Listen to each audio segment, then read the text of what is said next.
Hello बच्चों, एक बार फिर से तहे दिल से आपका स्वागत है साक्षी गुप्ता क्लासेस में। आज का हमारा टॉपिक क्या है? Objectives of business.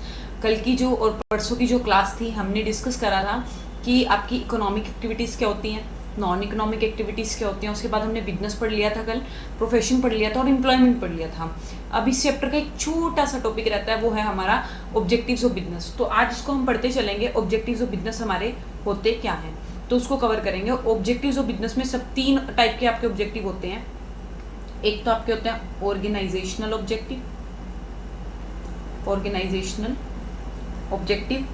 दूसरे आपके होते हैं सोशल ऑब्जेक्टिव, दूसरे आपके क्या होते हैं सोशल ऑब्जेक्टिव, और तीसरे आपके होते हैं पर्सनल ऑब्जेक्टिव्स। तो इनको डिस्कस करेंगे। मोस्ट इंपॉर्टेंट टॉपिक है 3 मार्क्स के लिए, तो इसको डिटेल में पढ़ेंगे। आज 3 मार्क्स अपने कवर कर लेंगे। तो सबसे पहले अगर हम बात करें ऑर्गेनाइजेशनल ऑब्जेक्टिव्स क्या होते हैं, जिनका मेन एम क्या होता है, अचीव करना इकोनॉमिक गोल्स को फॉर बिजनेस सर्वाइवल के लिए और ग्रोथ के लिए, उसी में क्या बोल देते हैं, ऑर्गेनाइजेशनल ऑब्जेक्टिव्स बोल देते हैं। इसमें सबसे पहला पॉइंट क्या आ जाता है हमारा, सर्वाइवल। देखिए, सर्वाइवल का मीनिंग क्या होता है कि अगर आप बिजनेस को स्टार्ट कर रहे हो तो बिजनेस को स्टार्ट करने का आपका पर्पस क्या होता है कि आपका बिजनेस क्या करे, लंबे टाइम तक मार्केट के अंदर ग्रो करे। तो मेन मोटिव क्या होता है, सर्वाइव करवाना, कि जिससे कि आपका बिजनेस लंबे टाइम तक आपके मार्केट में बना रहे और कम से कम वो बिजनेस क्या करे, जितना उसके ऊपर खर्चा आया है। मान लो आपने बिजनेस जो स्टार्ट करा है वो 1 लाख रुपए लगा के स्टार्ट करा है, कि ये माना जाता है कि कम से कम आपका उस साल में 1 लाख रुपए आपका क्या हो जाए, कवर हो जाए। उसके बाद वो खुद को क्या कर सके, जिसकी वजह से वो खुद को क्या कर सके, मार्केट के अंदर सस्टेन करके रख सके, लंबे टाइम तक चल सके। तो ये लिख रखा है, the business must earn enough revenue, कि एक बिजनेस इतना रिवेन्यू कमा ले, इतना रिवेन्यू जनरेट कर ले, जिससे कि उसकी जो कॉस्ट है वो कवर हो जाए और वो खुद को सस्टेन कर ले। जैसे कि एग्जांपल की अगर हम बात करें, a startups earn just enough to keep operating, मतलब एक स्टार्टअप्स को अर्न करना इतना जरूरी है जिससे कि वो अपने आप के ऑपरेशंस को कंटिन्यूटी में चला सके। दूसरा हमारा टॉपिक आ जाता है प्रॉफिट की अगर बात करें, ये क्या होता है, नेसेसरी होता है किसके लिए, ग्रोथ के लिए, एक्सपेंशन के लिए और इनोवेशन के लिए। देखिए, profit is the life blood of business. अगर हम बात करें प्रॉफिट की, अगर आपको बिजनेस को लंबे टाइम तक मार्केट के अंदर चलाना है तो आपको किसकी जरूरत होगी, प्रॉफिट्स की जरूरत होगी। जितने ज्यादा प्रॉफिट होंगे उतना ज्यादा आपका बिजनेस का साइज आप ग्रो कर सकते हो और अपने जो ब्रांचेस है उनको भी क्या कर सकते हो, आप ओपन कर सकते हो। तो यही अगला पॉइंट आएगा। सबसे पहला पॉइंट आता है, आपको क्या करना है, बिजनेस को सस्टेन करके रखना है मार्केट में, जिससे कि बिजनेस आपका लंबे टाइम चल सके। मार्केट के अंदर सर्वाइवल जरूरी है। अगर आपका बिजनेस सर्वाइव ही नहीं कर पाएगा तो वो प्रॉफिट तो कहाँ से अर्न करेगा, क्योंकि जो प्रॉफिट होते हैं वो लॉन्ग रन में प्रॉफिट होते हैं। प्रॉफिट की अगर बात करें, प्रॉफिट हमारे लिए क्यों जरूरी है, अगर आपके प्रॉफिट्स होंगे तो आपकी ग्रोथ होगी, आप बिजनेस को एक्सपेंड कर पाओगे, नए नए इनोवेशंस कर पाओगे। तो प्रॉफिट इस वजह से जरूरी है। प्रॉफिट क्या होता है, is the reward for risk taking. आप रिस्क ले रहे हो बिजनेस ओपन करके, तो बदले में आपको क्या मिलेगा, प्रॉफिट मिलेगा। वही बात है जो आपको कल बताई थी, higher the risk higher the profits and lower the risk lower the profits. तो इसको आपको ध्यान में रखना है। तो कंपनी क्या करती है, एग्जाम्पल में आ गया, कंपनी री invest profit in research and development में इन्वेस्ट करने का काम करती है। नेक्स्ट आ जाता है ग्रोथ। अगर हम ग्रोथ की बात करें तो आपका बिजनेस कब ग्रो करेगा, इंक्रीज इन साइज में इंक्रीज होने की वजह से, एक्टिविटीज में इंक्रीज होने की वजह से, मार्केट शेयर में इंक्रीज होने की वजह से, रेपुटेशन में इंक्रीज होने की वजह से आपका बिजनेस क्या करेगा, ग्रो करेगा। एग्जाम्पल की अगर बात करें, आप ओपन कर रहे हो न्यू ब्रांचेस को, किसमें, अदर सिटीज में, वो किसका एग्जाम्पल है, आपका ग्रोथ का एग्जाम्पल है। हम क्या बात कर रहे हैं, ग्रोथ क्या होगी, इंक्रीज इन साइज। जब आपका साइज इंक्रीज हो रहा है बिजनेस का, इसका मतलब क्या है कि आपके बिजनेस की क्या हो रही है, ग्रोथ हो रही है, ग्रोथ हो रही है। ठीक है, अगर आपका बिजनेस का मतलब साइज एक्सपेंड हो रहा है, आप इनोवेशन में लगे हुए हो, तो इसका मतलब क्या है, प्रॉफिट भी आपके हाई है। प्रॉफिट हाई है तो आपका जो मार्केट शेयर है वो भी हाई है। मार्केट शेयर हाई है तो इसी वजह से इसका मतलब ये है कि आपके बिजनेस को बहुत सारे लोग क्या लग गए हैं, जानने लग गए हैं। मतलब आपके बिजनेस की क्या होगी, गुडविल बहुत ही ज्यादा अच्छी हो गई है। तो इसका मतलब क्या है कि आपकी रेपुटेशन भी क्या हो रही है, इंक्रीज हो रही है। आपने नई नई ब्रांचेस को क्या कर लिया, ओपन कर लिया। जैसे अगर मैं बात करूं, मैं किसको रन कर रही हूँ, साक्षी गुप्ता क्लासेस को ऑफलाइन रन कर रही हूँ। अगर मैं इस एसजीसी की ब्रांच को आगे आसपास के जो विलेजेस हैं उनमें भी ओपन कर लूँ तो क्या होगा, मेरा बिजनेस क्या करेगा, और ज्यादा एक्सपेंड हो गया। इसका मतलब मेरी गुडविल बढ़ी हुई है, मेरे पास बच्चा अगर आ रहा है तो इसका मतलब मेरे को काफी लोग जानने लग गए मार्केट के अंदर।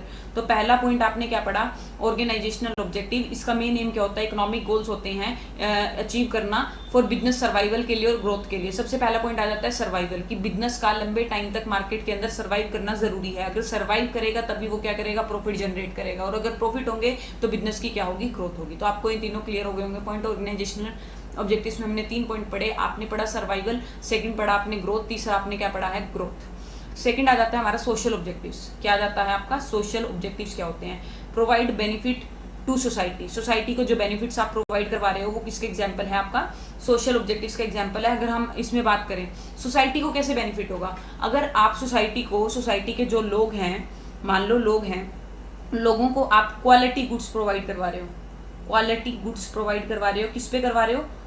लो कॉस्ट पे, लो कॉस्ट पे प्रोवाइड करवा रहे हो, तो वो किसका एग्जाम्पल है? Quality goods at fair prices, supplying safe reliable and Fairlie priced goods and services. मतलब जो गुड्स एंड सर्विसेज का जो प्राइस है वो क्या है? रिलायबल है, फेयरली है।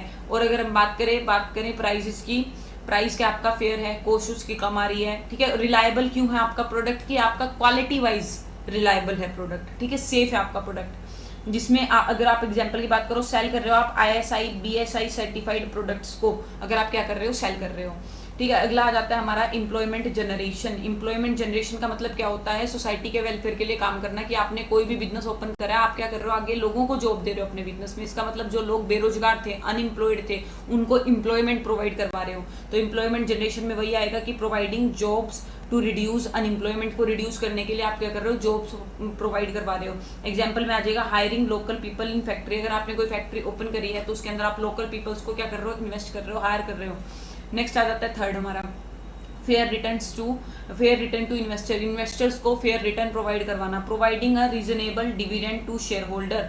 मतलब क्या है कि जो भी शेयर होल्डर हैं आपकी कंपनी के, एक कंपनी जब आप ओपन करते हैं तो कंपनी के अंदर जो लोग पैसा लगाते हैं, कंपनी के अंदर जो लोग पैसा लगाते हैं उन लोगों को क्या बोलते हैं? उन पीपल को, उन लोगों को हमने क्या नाम दिया है? शेयर होल्डर होते हैं वो कंपनी के, आपके जो आपकी कंपनी में पैसा लगा रहे हैं। शेयर होल्डर्स को हम क्या बोलते हैं? ओनर ऑफ द कंपनी भी बोलते हैं।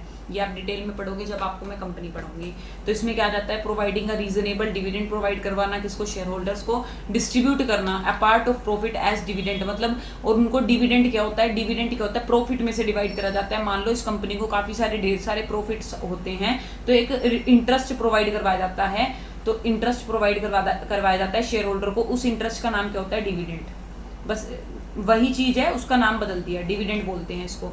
अब आगे हम बात करें सोशल वेलफेयर की एक्टिविटीज करना, जैसे कि एजुकेशन के लिए आपने सपोर्ट कर दिया, हेल्थ केयर सर्विसेज आपने प्रोवाइड करवा दिया अपने, और एनवायरनमेंट आपने सेफ रखा हुआ है। तो CSR एक्टिविटीज, ये भी आप चैप्टर पढ़ोगे, corporate social responsibility activities like free health hair care camps, ठीक है, free health care camps, hair बोल दिया सॉरी, आप फ्री हेल्थ केयर कैंप्स लगाना, जिससे कि आप फ्रीली क्या कर सको? इलाज कर सको जनता का। तो आपने क्या पढ़ा? सबसे पहले आपने ऑर्गेनाइजेशनल ऑब्जेक्टिव पढ़ लिए, जिसमें आपने सर्वाइवल पढ़ा, प्रॉफिट पढ़ा और ग्रोथ पढ़ा। सोशल ऑब्जेक्टिव में आपने क्या पढ़ा? Quality goods at fair prices, employment generation पढ़ लिया, फेयर रिटर्न टू इन्वेस्टर पढ़ लिया और सोशल वेलफेयर एक्टिविटीज पढ़ ली। अब थर्ड हमारा टॉपिक क्या आता है? Personal objective. इसमें आ जाता है एम सेटिस्फाई नीड्स ऑफ एम्प्लॉय की नीड्स को क्या करना? सेटिस्फाई करना, उसे क्या बोल देते हैं? Personal objectives. पहला पॉइंट इसमें आ जाता है कम्पिटिटिव सैलरी एंड पर्क्स, मतलब जो भी कम्पिटिटिव सैलरी और पर्क्स है वो प्रोवाइड करवाना। मतलब क्या है कि अगर मान लो ये फर्म है, इस फर्म के अंदर काफ़ी सारे एम्प्लॉयज़ काम कर रहे हैं, तो इन सभी के सभी एम्प्लॉयज़ में मान लो कि ये जो पहला एम्प्लॉई है ये बहुत ही अच्छा काम कर रहा है, तो इसको सैलरी तो देनी है आपने फेयर, साथ में इसको आप बोनस भी प्रोवाइड करवा सकते हो और अपने वर्कर्स को इंश्योरेंस फैसिलिटी भी प्रोवाइड करवा सकते हो कि अगर आपको कोई चोट फिट लग जाते हैं तो हम उसकी पेमेंट कर देंगे आपको, ठीक है। तो यही आता है कि provide fair remuneration, salary plus bonus plus insurance. उसके बाद सेकंड पॉइंट हमारा आ जाता है पर्सनल ग्रोथ और डेवलपमेंट। पर्सनल ग्रोथ और डेवलपमेंट करना यानी प्रोवाइडिंग ट्रेनिंग प्रोवाइड करवाना और प्रमोशन अपॉर्चुनिटीज प्रोवाइड करवाना। मतलब क्या है कि जिससे कि पर्सनल ग्रोथ हो सके। अब मान लो ये एम्प्लॉई है, ये बहुत अच्छा परफॉर्म कर रहा है, तो आपने क्या बोला कि चलो भाई इसको हम ना ट्रेनिंग प्रोवाइड करवा देते हैं जिससे कि और अच्छे ढंग से क्या कर सके, काम कर सके अपना, ठीक है। तो इसको क्या करवाना? ट्रेनिंग प्रोवाइड करवाना। और साथ में अगर ये और अच्छा काम करता है, ट्रेनिंग के बाद बहुत अच्छा काम करने लग गया है, तो इसका मान लो पहले ये क्या कर रहा था? वर्कर था, ठीक है। कौन से लेवल पे था? लोअर लेवल मैनेजमेंट पे वर्कर का काम कर रहा था, लोअर लेवल मैनेजमेंट, ये आप +2 में पढ़ोगे। उसके बाद आपने इसकी ट्रांसफर कर दी अपर लेवल पे, यानी मिडिल लेवल पे कर दी। 3 लेवल होते हैं मिडिल और इसके ऊपर होता है टॉप लेवल। तो आपने क्या करा, इसको लोअर से शिफ्ट करके मिडिल लेवल पे इसको काम पे लगा दिया। तो इसका मतलब क्या है कि जो ये वर्कर है ये बहुत ही ज़्यादा खुश होगा, इसकी आपने क्या कर दी, प्रमोशन कर दी। मान लो जैसे बैंक है, बैंक में आप क्लर्क का काम कर रहे हो, क्लर्क से आपको पीओ बना दिया जाए तो आपका प्रमोशन हो गया। प्रमोशन अपॉर्चुनिटीज प्रोवाइड करवाना, स्किल डेवलपमेंट प्रोग्राम्स को चलाना। उसके बाद आ जाता है last point, social recognition. Social recognition का मतलब क्या है कि जो ये वर्कर 1 था बहुत ही ज़्यादा अच्छा काम कर रहा था। क्या कर रहा था ये वर्कर, बहुत अच्छा काम कर रहा था। तो आपने क्या करा, इस वर्कर को अवार्ड प्रोवाइड करवा दिया, मंथली अवार्ड, कि मंथली बेसिस पे इसको अवार्ड प्रोवाइड करवा दिया। इससे कि इसको क्या हुई, इसको मोटिवेशन मिली तो ये बहुत अच्छे ढंग से क्या करने लग गया, काम करने लग गया।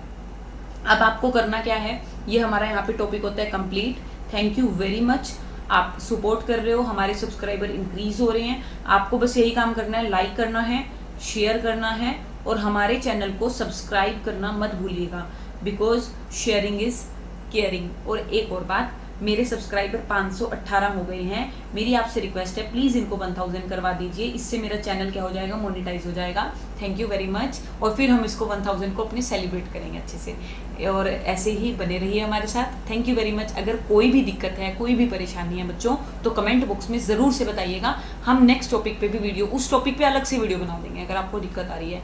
ठीक है, ओके, बाय।